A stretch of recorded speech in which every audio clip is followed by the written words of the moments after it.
लश्कर भी तुम्हारा है, सरदार भी तुम्हारा है। तुम झूठ को सच लिख दो, अखबार भी तुम्हारा है।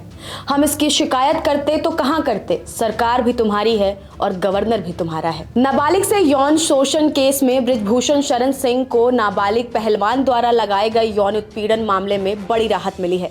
उन्हें रिहा कर दिया गया है, जिसके बाद कांग्रेस विधायक विनेश फोगाट ने अपने एक्स पर यह पोस्ट जारी किया है।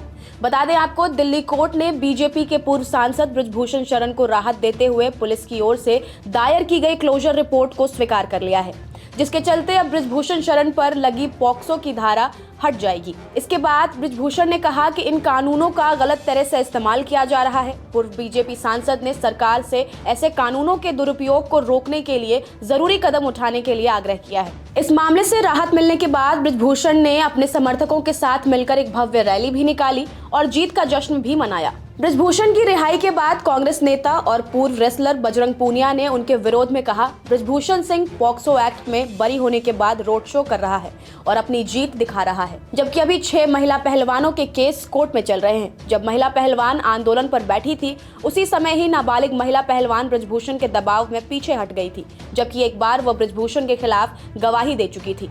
बृजभूषण अभी भी बाकी 6 महिला पहलवानों पर लगातार दबाव बना रहा है कि वो भी अपना केस वापस ले, क्योंकि उसे सेक्सुअल हरासमेंट की पीड़ितों को झुकाकर दोबारा रोड शो निकालकर अपनी ताकत दिखाने का मन कर रहा होगा। कई बार लगता है कि आज भी कानून राज गुंडों के सामने बौना है। एक मीडिया रिपोर्ट्स के मुताबिक बृजभूषण ने कहा, मैंने कभी गिल्टी फील नहीं किया, क्योंकि मुझे अपने आप पर भरोसा था। और अपने आप पर भरोसा इसलिए था कि कोई भी अगर अपने जीवन को पढ़ना चाहे, विशेष करके कुछ खास घटनाओं के बारे में, तो 1 मिनट से ज्यादा समय नहीं लगेगा और उस घड़ी में आप स्पष्ट हो जाएंगे कि आपसे कहाँ चूक हुई है। और इसीलिए जैसे ही मुझे ये समाचार मिला कि मेरे ऊपर ये आरोप लग रहा है, मैंने सिरे से खारिज कर दिया। और जब मीडिया से बात करने का मौका मिला तो मैंने कहा कि ये झूठ है। उस समय मेरी बात को अलग तरीके से लिया जाना भी चाहिए। और मैंने उस समय कहा कि देखिए, अगर ये घटनाएं मेरे ऊपर साबित हो जाएंगी तो मैं स्वतः फांसी पर लटक जाऊंगा। मुझे इसके लिए किसी कानून की जरूरत नहीं है।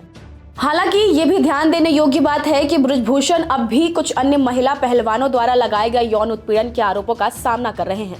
उन मामलों में जांच अभी जारी है। पटियाला हाउस कोर्ट के इस फैसले के बाद न्यायिक प्रक्रिया में बयान बदलने की भूमिका को लेकर फिर से चर्चाएं शुरू हो गई हैं। ये मामला इस ओर भी संकेत करता है कि भविष्य में अन्य मामलों में अदालत किस दिशा में निर्णय लेती है, ये देखना बेहद दिलचस्प होगा। फिलहाल आपका इस पर क्या कुछ कहना है, हमें कमेंट्स में जरूर बताएं। नमस्कार, मैं हूं मानक गुप्ता। अगर आपको हमारा ये वीडियो पसंद आया हो तो इसे लाइक और शेयर जरूर करें। और हाँ, हमें सब्सक्राइब और फॉलो करना ना भूलें, ताकि आप देश और दुनिया की कोई खबर मिस ना करें। तो जुड़े रहिए हमारे साथ और देखते रहिए News 24।